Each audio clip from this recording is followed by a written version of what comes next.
میرے سننے والوں کو میرا سلام۔ عبداللہ بن محمد جہادی مہم کے سلسلے میں مصر کے ایک ساحلی علاقے میں مقیم تھا۔ ٹہلتا ہوا ایک بار ساحل سمندر جا نکلا۔ وہاں دیکھا کہ خیمہ میں ہاتھ پاؤں سے معذور اور آنکھوں کی بینائی سے محروم ایک شخص پڑا ہوا ہے۔ اس کے جسم میں صرف اس کی زبان سلامت ہے۔ ایک طرف اس کی یہ حالت ہے اور دوسری طرف وہ بآواز بلند کہہ رہا ہے، میرے رب، مجھے اپنی نعمتوں پر شکر کی توفیق عطا فرما۔ مجھے تو نے اپنی مخلوق میں سے بہت سوں پر فضیلت اور فوقیت بخشی ہے۔ اس فوقیت پر مجھے اپنی حمد و ثنا کی توفیق عطا فرما۔ عبداللہ نے یہ دعا سنی تو اسے بڑی حیرت ہوئی۔ ایک آدمی ہاتھ پاؤں سے معذور، بینائی سے محروم ہے، جسم میں زندگی کی تازگی کا کوئی اثر نہیں، اور وہ اللہ سے نعمتوں پر شکر کی دعا مانگ رہا ہے۔ اس کے پاس آ کر سلام کیا اور پوچھا، حضرت، آپ اللہ تعالیٰ کی کس نعمت اور فوقیت پر شکر اور حمد و ثنا کی توفیق کے خواستگار ہیں؟ معذور شخص نے جواب میں فرمایا، اور خوب فرمایا، آپ کو کیا معلوم میرے رب کا میرے ساتھ کیا معاملہ ہے؟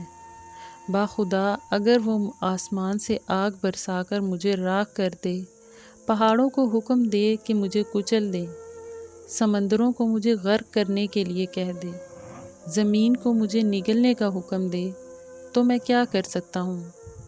میرے ناتواں جسم میں زبان کی بے بہا نعمت کو تو دیکھیے کہ یہ سالم ہے۔ کیا صرف اس ایک زبان کی نعمت کا میں زندگی بھر شکر ادا کر سکتا ہوں؟ پھر فرمانے لگے، میرا ایک چھوٹا بیٹا میری خدمت کرتا ہے، خود میں معذور ہوں، زندگی کی ضروریات اسی کے سہارے پورے ہوتی ہیں، لیکن وہ 3 دن سے غائب ہے، معلوم نہیں کہ کہاں ہے۔ آپ اس کا پتہ کر لیں تو مہربانی ہوگی۔ ایسے صابر اور شاکر اور محتاج انسان کی خدمت سے بڑھ کر اور سعادت کیا ہو سکتی ہے؟ عبداللہ نے بیابان میں اس کی تلاش شروع کی تو یہ دردناک منظر دیکھا کہ مٹی کے 2 تودوں کے درمیان ایک لڑکے کی لاش پڑی ہوئی ہے، جسے جگہ جگہ سے درندوں اور پرندوں نے نوچ رکھا ہے۔ یہ اسی معذور شخص کے بیٹے کی لاش تھی۔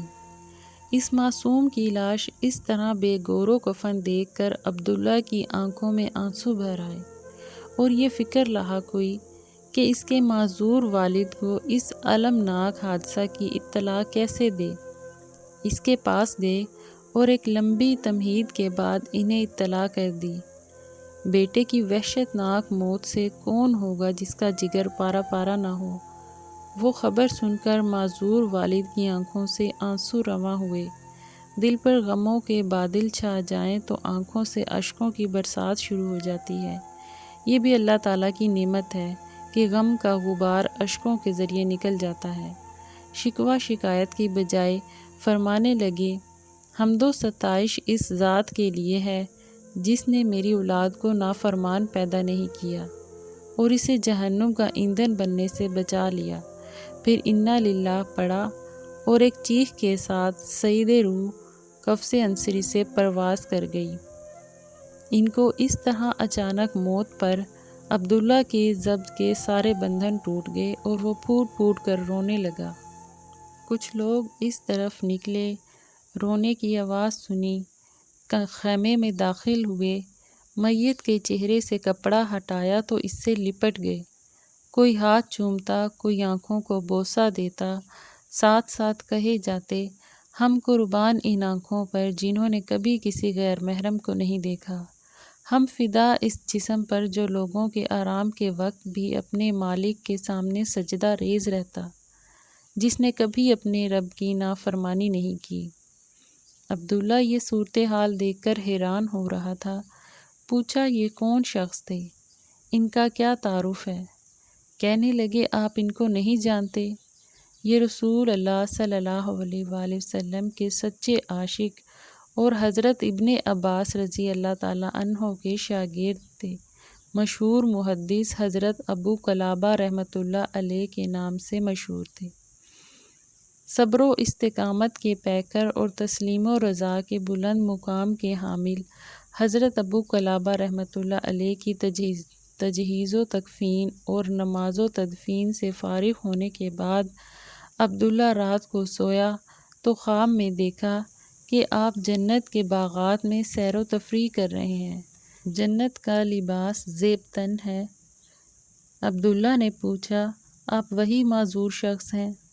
فرمانے لگے، جی ہاں، میں وہی شخص ہوں۔ اللہ جل شانہ کے ہاں چند بلند مراتب اور درجات ایسے ہیں جن تک رسائی مصیبت میں صبر، راحت میں شکر اور جلوت اور خلوت میں خوف خدا کے بغیر ممکن نہیں۔ اللہ تعالیٰ نے اسی صبر و شکر کی بدولت مجھے ان نعمتوں سے سرفراز فرمایا ہے۔